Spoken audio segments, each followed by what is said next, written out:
কাছাৰ জিলাত 7টা বিধানসভা সমষ্টিৰ মাজত একমাত্ৰ কংগ্ৰেছৰ হুনাইত জয় হ'ল, কি ক'ব? সঁচা কথা, কাছাৰ জিলাত আমাৰ 7টা সমষ্টি আছিলে, 6টা সমষ্টি আমি জিতিব পৰা নাই, দুখ লাগি আছে।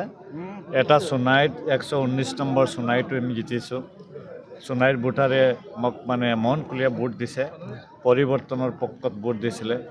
আৰু আমাৰ কত যিটো বিধায়ক আছিলে, 72 বিধায়ক আছিলে, সেইকাৰণে ভোট দিছে, মই জিতিছোঁ। সেইকাৰণে সোণাইবাসীক মই ধন্যবাদ দিছোঁ, সোণাই ভোটাৰক ধন্যবাদ দিছোঁ। কিন্তু অসমত দেখা গৈছে যে বিজেপি একবাৰে গেৰুৱাময় হৈ গৈছে, কিন্তু কংগ্ৰেছ একেবাৰে নাইকিয়া হৈ গ'ল, কি ক'ব?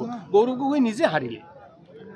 এইটো মানে আমি জিতিছোঁ, যাম আমি, আমাক মাতিব কিয়ৰ কাৰণে আমাৰ এনেকৈ বেয়া ৰিজাল্ট হ'ল, আমি বহিম, বহি আমি এইটো আমি তদন্ত কৰিম কিয়ৰ কাৰণে, এইটো কি আমাৰ লফুল আছে, কি লফুলৰ কাৰণে আমাৰ প্ৰেচিডেণ্ট হাৰিব লগা হৈছে। আৰু গোটেইখিনি মানে শক্তি আমাৰ বিজেপিয়ে চব শক্তি লগাই দিছে গৌৰৱ গগৈ হাৰাৰ কাৰণে। আৰু গৌৰৱ গগৈ নিজে প্ৰত্যেকটা 126টা সমষ্টিত প্ৰচাৰৰ কামত ব্যস্ত থকাৰ কাৰণে নিজৰ সমষ্টি হাৰিব লগা হৈছে। গৌৰৱ গগৈ আমাৰ মানে নেতা, এতিয়া আগতেও আছিলে, এতিয়াও আছে। আৰু গৌৰৱ গগৈ একজন ডাইনামিক লিডাৰ, হাৰ জিতিটো বেলেগ কথা, গৌৰৱ গগৈতো সাংসদ আছে। Thank U.